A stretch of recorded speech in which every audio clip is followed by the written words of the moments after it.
Guys, what is up? In today's video, we're going to show you how to get tokens in Monopoly Go. Are you looking for a quick guide how to get tokens in Monopoly Go? Stay tuned because this video is for you. So tokens or free rolls are the same thing in Monopoly Go. As you can see here, right now I have 90 out of 30 tokens.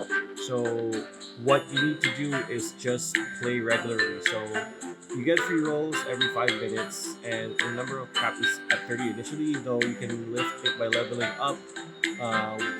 What this means is that once you hit 30 rolls ready, once you have 30 rolls ready to go, you can no longer earn any further free rolls. But as you can see, I'm still new. So once I like roll like this, it goes to 89, and a lot of times let's roll again, it goes to 88. This will eventually oh, nice. This will eventually